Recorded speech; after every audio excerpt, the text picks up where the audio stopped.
পিতার জন্য বিলাপ করছে। মাগো, তুমি আমার গর্ভধারিণী মা, কথা প্রদান করে তুমি আমাকে ক্ষমা করবে। সবচেয়ে তোর মাগো বলা বলে জায়গা আছে, দেখো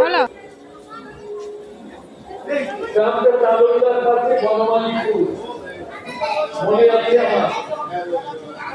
মা বলে যায় তোর ভাই সুস্থ হবে রে। ঠিক প্রায় 10 বছর পরে ওই দলের আবার গেলাম নবায়ন করতে। দেখি লোকটার গোটা গায়ে সেটি হয়ে গেছে।